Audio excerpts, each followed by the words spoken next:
तव कथामृतं तप्तजीवनं कविभिरीडितं कल्मषापहं श्रवणमङ्गलं श्रीमदाततं भुवि गृह्णन्ति ये भूरिदा जनाः।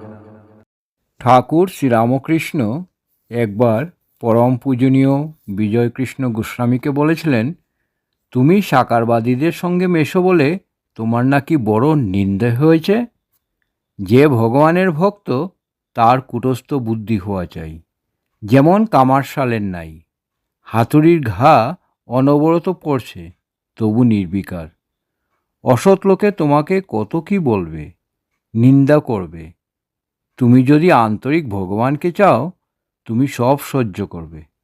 দুষ্ট লোকের মধ্যে থেকে কি আর ঈশ্বর চিন্তা হয় না? দেখো না, ঋষিরা বনের মধ্যে ঈশ্বরকে চিন্তা করত। চারিদিকে বাঘ, ভাল্লুক, নানা হিংস্র জন্তু। অসৎ লোকের বাঘ ভাল্লুকের স্বভাব, তেড়ে এসে অনিষ্ট করবে। এই কয়েকটির কাছ থেকে সাবধান হতে হয়। প্রথম, বড় মানুষ। টাকা, লোকজন অনেক মনে করলে তোমার অনিষ্ট করতে পারে। তাদের কাছে সাবধানে কথা কইতে হয়।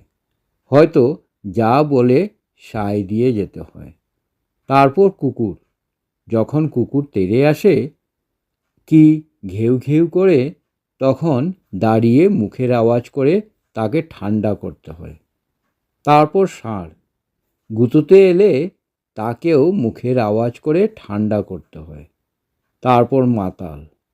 যদি রাগিয়ে দাও তাহলে বলবে তোর 14 পুরুষ, তোর হেন তেন, এই বলে গালাগালি দেবে।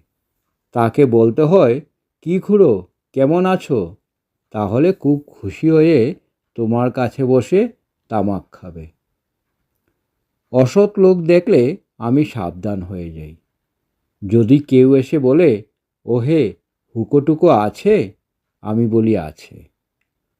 কেউ কেউ সাপের স্বভাব। তুমি জানো না, তোমায় ছোবল দেবে। ছোবল সামলাতে অনেক বিচার আনতে হয়।